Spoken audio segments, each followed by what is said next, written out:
Hello स्वागत करिছোঁ online study आसामले। आज आमी सेवर पैटर्नर जी सेवाई कंडक्ट करा एग्जाम है एलपी टेटर एग्जामर जी इंग्लिश ग्रामार है तार क्वेश्चनखिनि লৈ আনিছোঁ। फर्स्ट क्वेश्चन टू हल I am accustomed dash hot water. I am accustomed dash hot water और ऑप्शनखिनि হৈছে उइथ टू फर बाय और आंसर टू हम to. I am accustomed to hot water एकस्टमर लगत सदाय टू व्यवहार करा है। Next she aimed days the target. C aimed days the target और ऑप्शनखिनि हल एट उइथ ड्यूरिंग एमंग और जी करेक्ट ऑप्शन हम हेतु हल एट। She aimed at the target. 93 number प्रश्न टू हल who presided the days the last meeting. Who presided days the last meeting और इतना ऑप्शनखिनि হৈছে ओवर उइथ एबाउट फर और आंसर टू हम over who presided over the last meeting और इतना मन रखिब एमंग टू दुजनतকৈ बेसिर कारणे व्यवहार करा है आनहाते बिटुइन टू दुजনৰ মাজত कम्पेरिजনৰ বাবে व्यवहार करा है। गतिके मन रखिब हु presided over the last meeting प्रिसाइडेडर पिছত सदाय ओवर व्यवहार करा है और जूनियर टू जूनियरर पिছত सदाय टू व्यवहार करा है। सिनियर टू इनफेरियर टू और सुपेरियर टू व्यवहार करा है अर्थात এই শব্দবোৰৰ পিছত সদায় টু ব্যৱহাৰ কৰা হয় দেন টু ব্যৱহাৰ কৰা নহয়। 94 নম্বৰ প্ৰশ্নটো হ'ল হি days N interesting lecture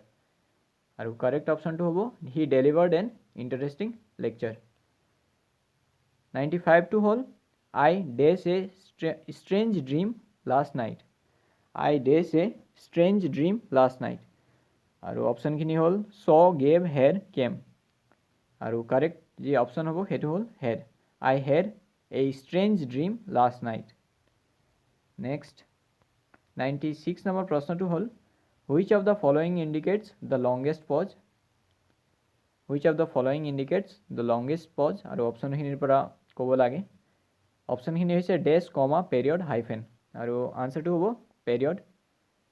longest pause माने पेरियड बुझाय। नेक्स्ट 97 नंबर प्रश्न टू हल which is not a synonym of right. Which is not a synonym of right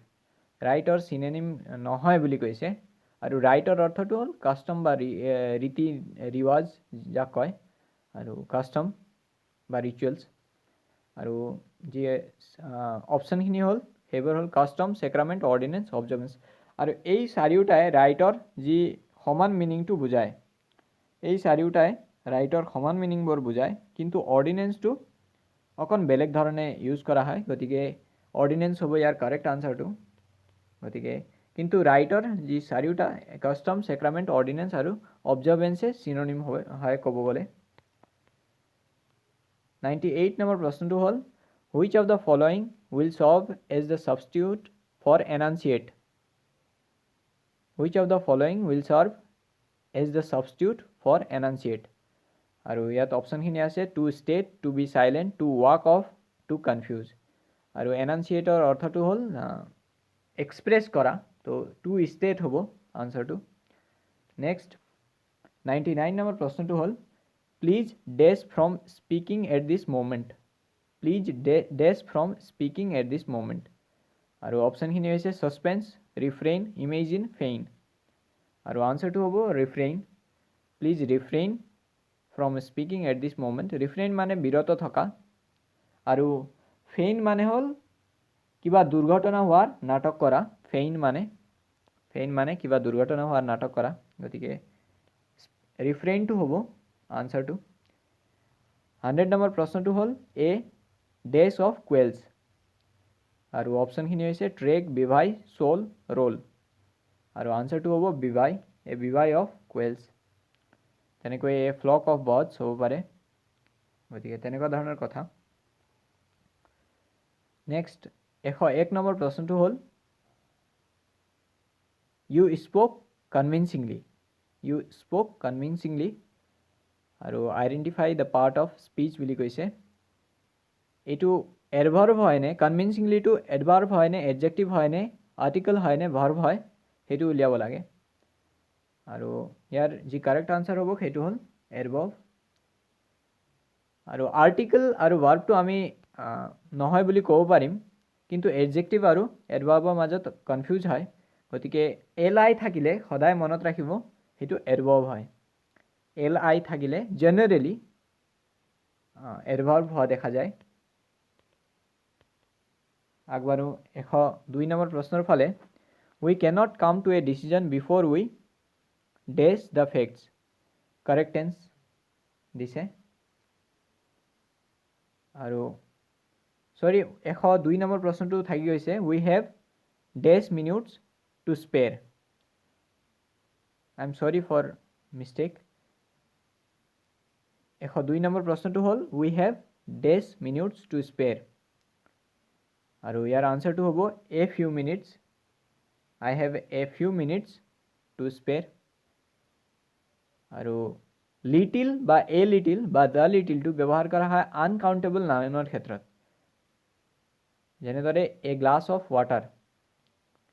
তেতিয়া আমি ব্যৱহাৰ কৰিম a little glass of water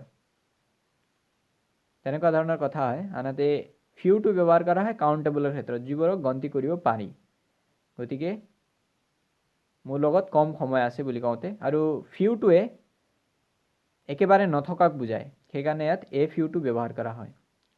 103 number প্ৰশ্নটো হ'ল we cannot come to a decision before we dash the facts আৰু correct tense দিছে no known are known had known আৰু ইয়াত আনসাৰটো no হ'ব ইয়াত knows টো কিয় নহ'ব বুলি কওঁতে প্লুৰেল আছে গতিকে we আছে গতিকে no হ'ব আনহাতে যদি I থকা হলে কমেন্ট কৰিব কি হলে হয় I থকা হলে we ৰ জায়গাত I থকা হলে কি হলে হয় কমেন্ট কৰিব আপোনালোকে 104 নম্বৰ প্ৰশ্নটো হ'ল could you lend me dash books could you lend me dash books আৰু অপচন খিনি আছে a few a little the few আৰু ইয়াত আনসাৰটো a few হ'ব could you lend me a few books মই যেহেতু ক'লোৱে few বা a few বা the few টো ব্যৱহাৰ কৰা হয় কাউন্টেবলৰ ক্ষেত্ৰত আনহাতে little a little the little টো ব্যৱহাৰ কৰা হয় আনকাউন্টেবলৰ ক্ষেত্ৰত 105 নম্বৰটো হ'ল the opposite of lenient is lenient বিপৰীতটো কি হয় বুলি কৈছে আৰু strict হ'ব আনসাৰটো strict 106 নম্বৰটো হ'ল the burglars entered the house dash the owner's absence the burglars entered the house dash the owner's absence আৰু আনসাৰটো হ'ব during the owner's absence আৰু মনত ৰাখিব প্ৰিপজিশনত বহুত বেছি ওয়েটেজ আছিলে সেভাৰ এই এলপি টেটৰ যি পেপাৰ সেৱাই অনুষ্ঠিত কৰিছিলে তাত প্ৰিপজিশনৰ ওয়েটেজটো বহুত বেছি আছিলে গতিকে মনত ৰাখিব সেইবোৰ পঢ়ি যাব হ'ব পাৰে কোৱেশ্চনখিনি এইটো পেটাৰ্ণে দিব পাৰে 107 নম্বৰ প্ৰশ্নটো হ'ল telephoned she has Mary আৰু put in the right order বুলি কৈছে যি কাৰেক্ট অৰ্ডাৰ হয় এটো জম্বল সেন্টেন্স আছে আৰু ইয়াক কাৰেক্ট অৰ্ডাৰত লিখিব লাগে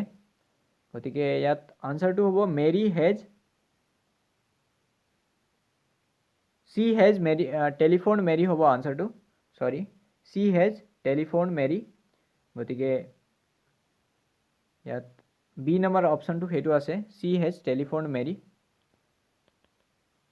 108 নম্বৰটো হ'ল few people knew the answer আৰু কোৱেশ্চন টেগৰ হয় এটো অপচন খিনি আছে did they few did weren't they আৰু aren't they আৰু যি কাৰেক্ট হ'ব হেতু হ'ল did they টো হ'ব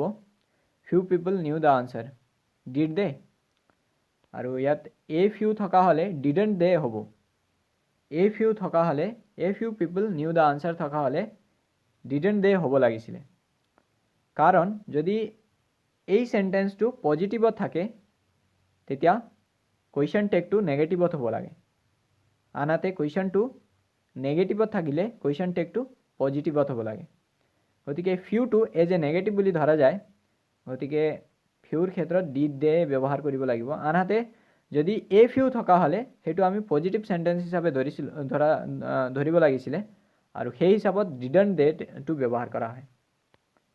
109 নম্বৰ প্ৰশ্নটো হ'ল she came and sat down at the tea table she came and sat down at the tea table. এতিয়া টি টেবলটো কি হয় বুলি অপশ্যনবোৰৰ পৰা আমি উলিয়াব লাগে কি হয় টি টেবলটো নাউন হয় নে জেৰণ্ড হয় নে প্ৰনাউন হয় নে এডজেক্টিভ হয় বুলি সুধিছে গতিকে টি টেবলটো ইয়াত নাউন হয় নাউন মানে বিশেষ্য পদ গতিকে টি টেবলটো 110 নম্বৰ প্ৰশ্নটো হ'ল she dash at this moment she dash at this moment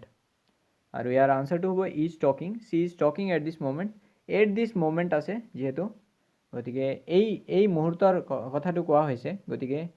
continuous হয় প্ৰেজেণ্ট কণ্টিনিউৱাছ গতিকে she is talking at this moment 111টো হ'ল the walls were white the walls were white আৰু ইয়াত হোৱাইটটো কি হয় বুলি সুধিছে নাউন হয় নে এডজেক্টিভ হয় নে কালাৰ হয় নে প্ৰনাউন হয় বুলি সুধিছে গতিকে ইয়াত যি কাৰেক্ট অপশ্যনটো হ'ব সেইটো হ'ল noun the walls were white হোৱাইটটো নাউন হয় ইয়াত আনহাতে যদি the paint in this wall is white বুলি থকা হ'লে কি হ'লে হয় আপোনালোকে কমেণ্ট কৰি জনাব the paint in this wall is white থকা হ'লে হোৱাইটটো কি হ'লে হয় 112 নম্বৰ প্ৰশ্নটো হ'ল it does every day this week it does every day this week আৰু ইয়াৰ আনসাৰটো হ'ব 112 নম্বৰ কুৱেশ্যনটো হয় এইটো আৰু ইয়াৰ আনসাৰটো হ'ব দিছ উইক বুলি কোৱা হৈছে আমি জানিব লাগিব আৰু ৰেঞ্জ হ'ব ইয়াৰ আনসাৰটো আৰু দিছ উইক বা যি লাষ্ট সেন্টেন্সটো লাষ্টত থাকে হেতুত চাব লাগে আমি প্ৰেজেন্টত আছে নে পাষ্টত আছে যদি লাষ্ট উইক থাকে তেতিয়া সদায় পাষ্টত পাষ্ট ইনডেফিনিট থাকিব লাষ্ট উইক বা লাষ্ট ইয়াৰ বা লাষ্ট ডে তেনেকুৱা ধৰণৰ বাক্যত সদায় পাষ্ট ইনডেফিনিটত থাকিব গতিকে মনত ৰাখিব 113টো হ'ল you should not get worked up so easily most appropriate alternative of the underline words যি আণ্ডাৰলাইন কৰা ৱৰ্ড আছে তাৰ যি এপ্ৰপ্ৰিয়েট মিনিং বা অল্টাৰনেটিভটো অপশ্যনৰ পৰা উলিয়াব লাগে আমি আৰু অপশ্যনখিনি আছে এক্সাইটেড টায়াৰ্ড কট আৰু চিন ইয়াত আপোনালোকে টায়াৰ্ড লগাইছে চাগে most of the people প্ৰায়বিলাকে টায়াৰ্ডটো চুজ কৰিছে চাগে you should not get worked up so easily কিন্তু ইয়াত যি শুদ্ধ আনসাৰটো হ'ব এক্সাইটেড হ'ব এক্সাইটেড ইয়াৰ শুদ্ধ আনসাৰটো হ'ব আৰু এনে ধৰণৰ ভুলেই কৰা যায় সাধাৰণতে যিটো আমাক শুদ্ধ নিচিনা লাগে সেইটোৱে আমি মাৰ্ক কৰি দিওঁ কিন্তু সেইটো ভুল হোৱা যায় দেখা যায় 114টো হ'ল there is days hourly bus service on this route there is a days hourly bus service on this route আৰু অপশ্যনখিনি হৈছে a the n blank আৰু ইয়াত n হ'ব there is an hourly bus service in this route আৰু যেহেতু ইয়াত ভাৱেলৰ sound দিয়া হয় আৱাৰত বা অনাৰত সেইকাৰণে n টো ব্যৱহাৰ কৰা হয় আৰু আমি জানো যে ভাৱেলৰ সাউন্ড থাকিলে n টো ব্যৱহাৰ কৰোঁ আনহাতে কনসনেন্ট থাকিলে আমি a টো ব্যৱহাৰ কৰোঁ 115 নম্বৰ প্ৰশ্নটো হ'ল কন্টিনিউয়াছ এণ্ড কম্প্ৰেহেনসিভ এই দুটা পেডাগজিৰ কোৱেশ্চন হয় গতিকে আমি ইয়াৰ ওপৰত ইমান গুৰুত্ব নিদিওঁ 117 নম্বৰ প্ৰশ্নটো হ'ল ইটালী ইজ এ সৰি মই আনসাৰটো কৈয়ে দিলোঁ Italy is a European country হ'ব এ হ'ব ইয়াৰ আনসাৰটো আৰু যদিও ইয়াত ই আছে ইৰে ষ্টাৰ্ট হৈছে ৱৰ্ডটো কিন্তু এ হ'ব তাত কাৰণ সাউন্ডৰ ওপৰত ডিপেন্ড কৰে ভাৱেলৰ সাউন্ডৰ ওপৰত ডিপেন্ড কৰে ভাৱেল বা কনসনেন্টৰ ওপৰত ডিপেন্ড নকৰে গতিকে 118টো হ'ল cannot you break away from this habit cannot you break away from this habit আৰু যি এপ্ৰপ্ৰিয়েট অল্টাৰনেটিভ হয় সেইটো আণ্ডাৰলাইন ৱৰ্ডৰ সেইটো আমি ৰিপ্লেচ কৰিব লাগে অপশ্যনখিনি হৈছে emit show out take off free yourself আৰু ইয়াত আনসাৰটো হ'ব free yourself cannot you free yourself from this habit break away যি আনসাৰ হয় সেইটো হ'ব free yourself 119 নম্বৰ প্ৰশ্নটো হ'ল mister and Mrs John's stay days the sea side for a month each year. Mr. and Mrs. Jones stay days the seaside for a month each year. আৰু যি ইয়াৰ correct আনসাৰটো হ'ব সেইটো হ'ব 8. Mr. and Mrs. Jones stay at the seaside for a month each year. আৰু 120 নম্বৰটো হ'ল they ceased work days sunset. They ceased work days sunset. আৰু ইয়াৰ আনসাৰটো হ'ব 8. They ceased work at sunset. আৰু ইমানেই আছিলে ইয়াত প্ৰিপজিশ্যনত বেছি গুৰুত্ব দিয়া দেখা গৈছে এই পেপাৰটোত LP টেটৰ পেপাৰ হয় এইটো আৰু ইয়াত প্ৰিপজিশ্যনত বা সেন্টেন্সত নাউন হয় নে প্ৰনাউন হয় নে এডজেক্টিভ হয় নে এডভাৰ্ব হয় তাৰ ওপৰত বেছি গুৰুত্ব দিয়া হৈছে গতিকে কোৱেশ্চন আপোনালোকে প্ৰিপাৰেশ্যন কৰোঁতে প্ৰিপজিশ্যন আৰু এই পাৰ্টস অফ স্পীচটো চাই যাব থ্যাংক ইউ